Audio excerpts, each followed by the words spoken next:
तो चलिए आज के इस वीडियो में आपको हम कक्षा 12 गणित का बहुत ही इंपॉर्टेंट एग्जाम्पल बताने वाले हैं, क्योंकि बहुत सारे बच्चों का कमेंट था कि एग्जाम्पल की क्वेश्चन बताइए। तो हमने एनसीईआरटी के दो ऐसे एग्जाम्पल लिए हैं जो कि बोर्ड एग्जाम के लिए काफी इंपॉर्टेंट है, और आप इसको पढ़ लीजिएगा क्योंकि ये दो सवाल में से एक सवाल तो 100% आएगा, जैसे कि आपने थंबनेल पर देखा था। जो कि हमने यहाँ पर देखिए पहली सवाल क्या है, इंटीग्रल में 3x-2 अपान में है x+1 का होल स्क्वायर, और दूसरे ब्रैकेट में क्या है x+3 है, जो कि ये सवाल बहुत ही इंपॉर्टेंट है। अब यहां पर देखिए इसको करना कैसे है, तो इसको हमें आंशिक भिन्न के रूप में करना है। कैसे करना है? आंशिक भिन्न के रूप में करना है। तो यहां पर लिखेंगे, ध्यान से देखिएगा, यहां पर साइड में लिखेंगे माना, जो ये है इसको उतार लेंगे भिन्न को, x-2 अपान में x+1 का होल स्क्वायर x+3। और ध्यान दीजिएगा, इसको अच्छे समझिएगा क्योंकि आंशिक भिन्न से संबंधित क्वेश्चन बोर्ड में कई बार उठाए गए हैं और उठाए जाते भी हैं। अब इसको आंशिक भिन्न में तोड़ेंगे कैसे, ध्यान से सुनिएगा। सबसे पहले a लिखेंगे, ऊपर जो है इससे कोई मतलब नहीं, लिखेंगे a बटे में x+1 का स्क्वायर है, तो इसका हम एक बार लिखेंगे गुणनखंड के रूप में, केवल पहले x+1। क्या लिखेंगे? केवल x+1। साइड में b के बटे में लिखेंगे इसी को, x+1 हो गया, इसके बाद लिखेंगे x प्लस का स्क्वायर, यानी कि x+1 का होल स्क्वायर जो है हम इसको दो स्टेप में लिखेंगे।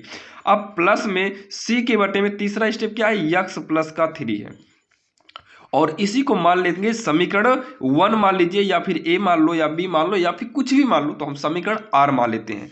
अब उसके बाद लिखेंगे 3x-2 अपान में x+1 का स्क्वायर है, x+3 है। यहां पर क्या करिए, सबका लघुत्तम ले लो। क्या करो? लघुत्तम ले लो, तो हो जाएगा x+1 का स्क्वायर x+3। क्योंकि ये दोनों सेम है तो बड़ा वाला ही लघुत्तम लो। जैसे 2 और 4 का लासा क्या होगा, 4, क्योंकि 2 4 एक ही पहाड़े में आएंगे, और बड़ा वाले को लिख लेते हैं। x+1 से इसमें भाग देंगे तो एक x+1 कट जाएगा, स्क्वायर है तो एक बचेगा, तो यहां पर एक गुणे एक x+1 बचा है, और साथ में x+3 बचा है प्लस। जब इससे भाग देंगे तो x+1 का स्क्वायर कट जाएगा, बचेगा b की गुणा में क्या बचेगा, x+3 बचेगा, प्लस में c लिखेंगे। x+3 से भाग देंगे तो ये पार्ट कट जाएगा, और ये वाला बचेगा, तो गुणा कर देंगे x+1 का इस होल स्क्वायर हो जाएगा। अब ये बटे वाले से क्या करिए, काट दीजिए। इतना तो आपके समझ में आ गया होगा। अब इतना कहने के बाद उतारेंगे 3x-2 इक्वल में a हो गया, पूरा उतार लेते हैं, बाकी हम इसका गुणा कर दे रहे हैं। तो इसका हम जब गुणा करेंगे तो x का इसमें करेंगे तो हो जाएगा x², और x का 3 में करेंगे तो प्लस का 3x आएगा, फिर 1 का x में करेंगे x आएगा, 1 का 3 में करेंगे प्लस का 3, प्लस इसको वैसे ही उतार लेंगे, b की गुणा में है x+3, ये हो जाएगा c, गुणा करेंगे तो x² a प्लस बी का होल स्क्वायर बनेगा, x² प्लस 1 प्लस में 2x हो जाएगा।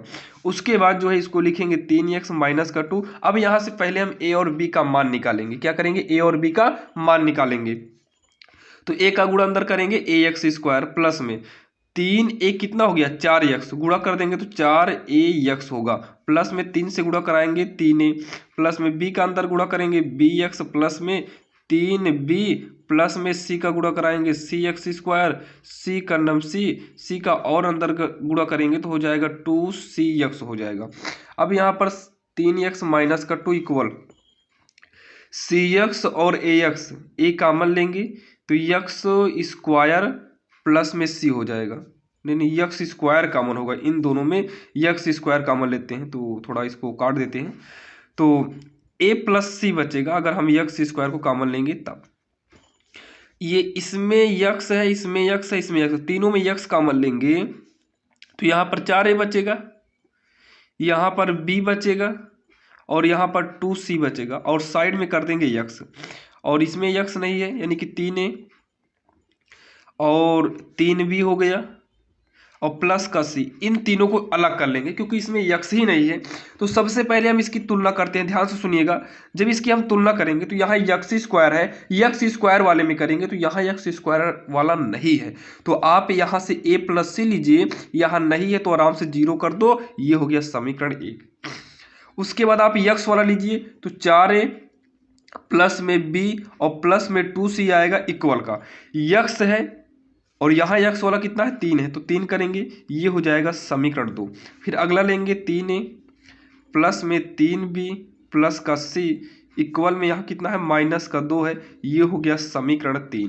अब हम तीनों समीकरण को सॉल्व करके क्या करेंगे, तीनों समीकरण को सॉल्व करके हमें निकालना है ए बी सी का मान। क्या निकालना है, ए बी सी का मान। अब यहाँ पर देखिए एक काम करते हैं, इन तीनों समीकरण से हमें ए बी सी का मान निकालना है। तो ए प्लस सी है तो ए प्लस सी किसी में रख सकते हैं क्या, तो ए प्लस सी का मान नहीं रख सकते हैं। तो यहाँ से हम निकालेंगे थोड़ा अगर, तो ए बराबर में जो निकलेगा सी को इधर लाएंगे माइनस का सी, यानी कि ए बराबर में निकलेगा माइनस का सी। ए के बराबर में क्या आएगा माइनस का सी, तो यहाँ पर रख देते हैं माइनस का सी। तो यहाँ ए के स्थान पे सी करेंगे तो माइनस का 4 हो जाएगा, 4c हो जाएगा, प्लस में b होगा, प्लस में 2c बराबर 3।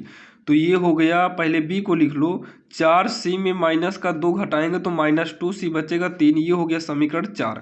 अब उसके बाद जो है इसमें रखेंगे a के स्थान पे माइनस सी, तो माइनस सी करेंगे तो माइनस का 3a हो जाएगा, माइनस का 3c होगा c, प्लस में 3b प्लस का c इक्वल माइनस का 2, तो 3b होगा, ये हो जाएगा माइनस का 2c इक्वल का माइनस का 2 है। ये हो गया समीकरण 5। अब जो है समीकरण 4 और 5 को सॉल्व करेंगे, 4 व 5 से जब सॉल्व करेंगे तो देखिए 2c घटाएंगे तो ये कट जाएगा, ये हो जाएगा माइनस का 2b और ये होगा 5, तो माइनस का 2b 5, इसका मतलब b बराबर जो आएगा माइनस का 5/2 आएगा। और b का मान आप समीकरण 1 में रखेंगे माइनस का 5/2, तो सॉल्व करिएगा और जो c का मान आने वाला है वो माइनस का 11/4 आएगा। उसके बाद a बराबर जो आएगा यहाँ से रखेंगे तो a का मान भी c के ही लगभग आएगा, बस माइनस है तो माइनस प्लस हो जाएगा, ये आएगा। बाकी आप a b c का मान अपने हिसाब से जिस प्रकार से निकालना होगा आप उस तरीके से निकाल सकते हैं, क्योंकि a b c का मान निकालने के रूल बहुत तरीके से हैं।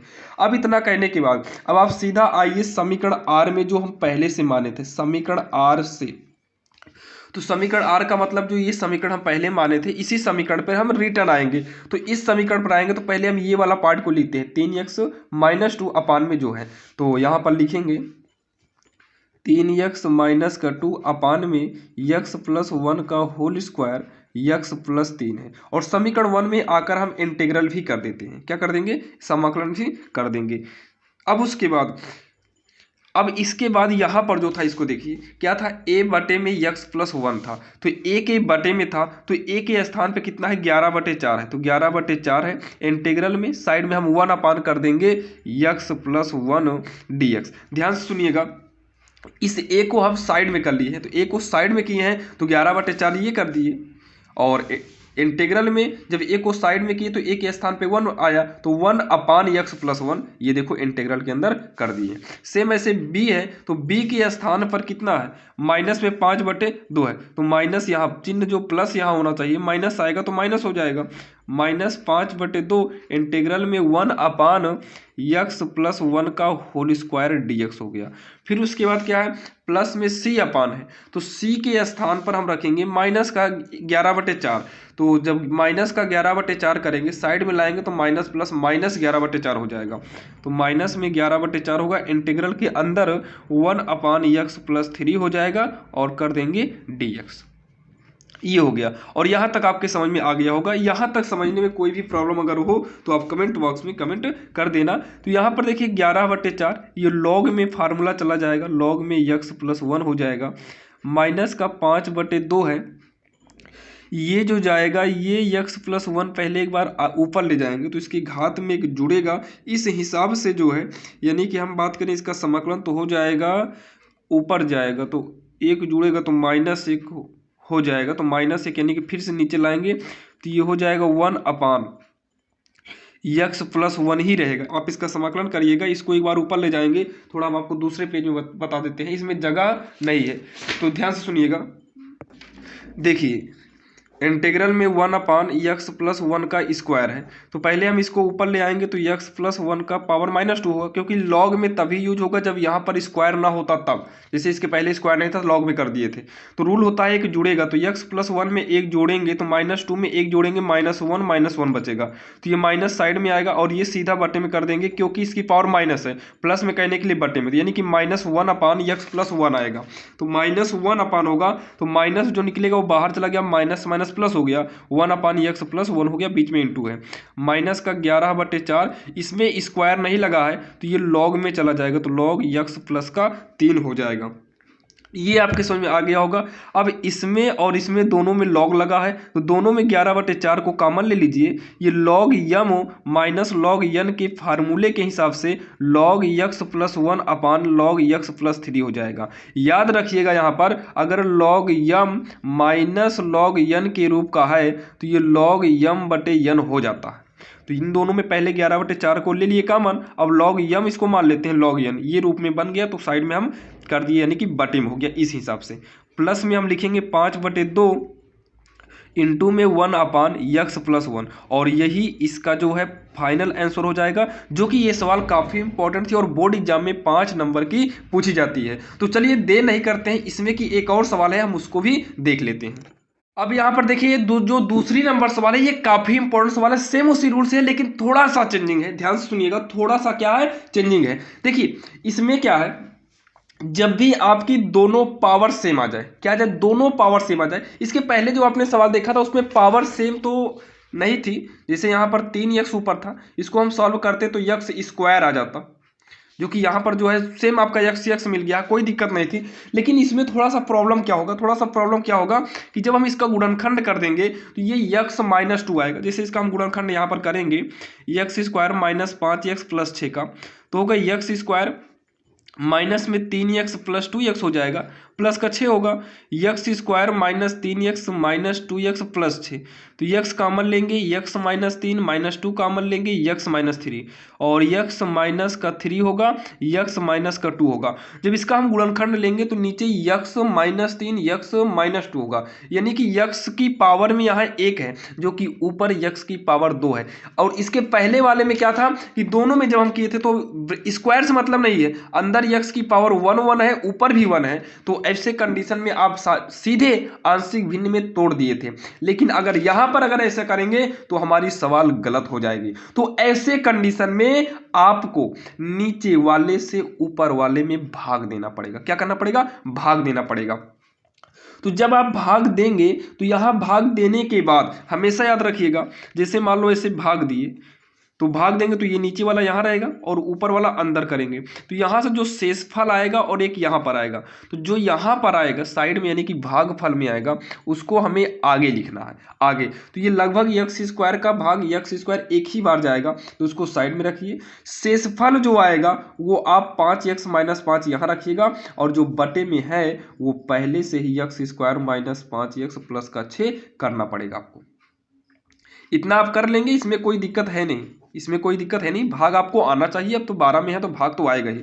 अब यहाँ पर लिखेंगे साइड में माना, केवल इतने का आंशिक भिन्न तोड़ना है, इसका नहीं, तो बाकी यहाँ पर गुणा कर दो एक बार, इंटीग्रल 1 dx हो गया, और अंदर जाएंगे तो प्लस में इंटीग्रल 5x माइनस 5 पूरे के बटे में x square minus 5x plus का 6 dx हो जाएगा। अब इसको जो है आंशिक भिन्न तोड़िए, ये वाला, ये तो आपका x में बदल जाएगा, इसको अभी कुछ देर के लिए छोड़ दीजिए, तो हो जाएगा देखिए 5x माइनस 5 अपान में ये है x square minus 5x plus का 6, तो इसको अगर हम आगे सॉल्व करेंगे तो हो जाएगा 5x माइनस 5, इसका गुणनखंड करेंगे तो यहाँ पर x माइनस 2 पहले लिखते हैं, फिर x प्लस 3, ये हो गया। अब आंशिक भिन्न में तोड़ दीजिए, तो a के बटे में हो जाएगा x माइनस का 2, और ये नहीं रहेगा, प्लस में b के बटे में हो जाएगा x माइनस का 3, माइनस है यहाँ माइनस, ये देखो माइनस x माइनस का 3, और मान लो समीकरण इसे r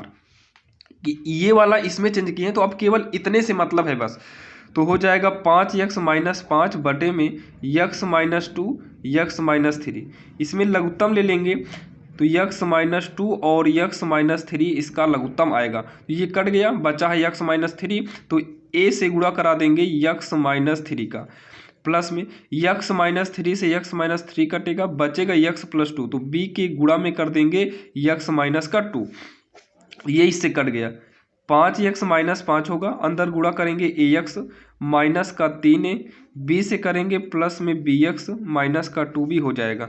अब इसको आगे सॉल्व करेंगे, 5x माइनस 5 होगा, इन दोनों में x कॉमन हो रहा है तो a प्लस b बचेगा, x कॉमन ले लिए, इन दोनों में आप +1 कॉमन लो, यानी कि कुछ भी मत कॉमन लो, तो -3a माइनस 2b वैसे का वैसे ही रहने दो। अब यहाँ पर कर दो कंपेयर, यानी कि तुलना कर दीजिए, तो x वाले की गुणा में कितना है a प्लस b, यहाँ पर x वाले की गुणा में कितना है 5, बन गया समीकरण और 1 जो है। अब उसके बाद ये वाला, इसमें x नहीं है, इसमें भी x नहीं है, तो माइनस का 3a माइनस 2b बराबर का -5 हो जाएगा। तो दोनों में से माइनस को निकाल लो, 3a प्लस 2b और इक्वल में 5, समीकरण 2 हो जाएगा। बाकी आप माइनस को कॉमन नहीं लेंगे तब भी कोई दिक्कत नहीं है। अब समीकरण ए और बी को जब आप सॉल्व करेंगे तो ए का मान जो आएगा, ए और बी का मान निकालेंगे, ए का मान -5 आएगा और बी का मान 10 आएगा। तो ये ए और बी का मान आएगा, आप लिखिएगा समीकरण जिसमें 2 से गुणा करा के सॉल्व करिएगा, आप अपने हिसाब से ए और बी का मान निकाल लीजिएगा, क्योंकि ए और बी का मान तो निकालना काफ़ी आसान होता है। अब हम पुनः आएंगे समीकरण आर में, जो हम मेन समीकरण को माने थे, तो मेन समीकरण हमारा यही वाला तो था, इसके पहले ये भी छूटा है, आप इसको भी समीकरण ए मान लीजिएगा, ये भी यहाँ पर छोड़ें, इसमें का छोटा पार्ट हम काट के निकाले हैं, मेन आपका ये है, लेकिन पहले यहाँ पर सॉल्व करेंगे फिर यहाँ पर सॉल्व करेंगे। तो पहले यहाँ पर रखेंगे समीकरण आर में, तो आर जो है इसको उतारेंगे और इंटीग्रल को लगा लेंगे, 5x माइनस का 5 बटे में क्या है x माइनस 2 है, x माइनस 3 है, इंटीग्रल यहाँ पर लगा लेते हैं इक्वल का। फिर यहाँ पर क्या है, a की बटे में है, तो a का मान रखिए, a के स्थान पे -5, तो इंटीग्रल लगा लेते हैं, a के स्थान में -5 करेंगे और बटे में x माइनस 2 है तो x माइनस का 2 भी उतार लेंगे प्लस में, फिर इंटीग्रल लगाएंगे, इंटीग्रल में b के स्थान पे b का मान रखेंगे, नीचे x माइनस 3 है तो b के स्थान पे 10 करेंगे, नीचे x माइनस का कितना है 3 है, dx लगा देंगे। आगे सॉल्व करेंगे तो माइनस आपका बाहर निकल आएगा और इंटीग्रल में 1/x माइनस 2 dx बचेगा, इसमें से 10 को बाहर निकालेंगे तो 1/x माइनस 3 dx बचेगा। तो माइनस का 5 ये फार्मूला लॉग में हो जाएगा, लॉग x माइनस 2 प्लस में 10 है, ये भी लॉग में चला जाएगा, लॉग x माइनस का 3 होगा और प्लस का c कर देंगे। अब आएंगे हम मेन समीकरण ए में। जब हम समीकरण ए में आएंगे तो समीकरण ए का मतलब क्या है, समीकरण ए इक्वल के बाद से, इसका मतलब इसकी सवाल आपका मेन सवाल ये है, कौन सी है, मेन सवाल ये है। तो पहले मेन सवाल उतार लेते हैं। तो मेन सवाल क्या थी, x² + 1 इक्वल में x² माइनस का 5x प्लस का 6। ध्यान दीजिएगा ये सवाल काफ़ी इंपॉर्टेंट है। इक्वल के बाद यहाँ पर 1 है तो 1 का जो समाकलन आएगा वो x आएगा, कितना आएगा x आएगा, फिर प्लस लगा है, ध्यान से देखिएगा, उसके बाद जो है ये आएगा आपका, ये वाला है प्लस में इतना, और ये जो है ये सॉल्व किए, यानी कि ये जो है इसके जगह पर हम वैल्यू रखेंगे, किसकी, इसकी वैल्यू रखेंगे, ये जो इसका गुणा करेंगे तो आपका इसके बराबर में आ जाएगा, तो ये वाली वैल्यू रखेंगे जो इसकी है, ये वाली, तो इसी की वैल्यू यहाँ पर रखेंगे। तो ये माइनस में है तो पहले हम प्लस वाला यूज कर देते हैं, क्योंकि प्लस का चिन्ह लगा दिए हैं, तो 10 log x माइनस 3, फिर माइनस वाला लिख लेते हैं, minus log x minus 2 plus का c, और ये इतना मेन आंसर इसका होगा, कितना होगा, इतना जो है इसका मेन आंसर होगा। बाकी हम इसको आगे पीछे किए हैं, बाकी आपकी इच्छा, अगर आगे पीछे नहीं करना है तो ना कीजिए, आप इसको पहले कर लेना फिर इसको बाद में कर लेना, बाकी आपका आंसर ये दोनों सही होगा। और आशा करता हूँ आज के इस वीडियो में बताई गई आप दोनों सवाल सीख लिए होंगे, और ध्यान देना इसको पढ़ लीजिएगा, क्योंकि इससे संबंधित बोर्ड एग्जाम में एक क्वेश्चन हर बार आते हैं, तो आप पढ़ लीजिएगा ताकि आपका 5 नंबर कहीं पर न जाए।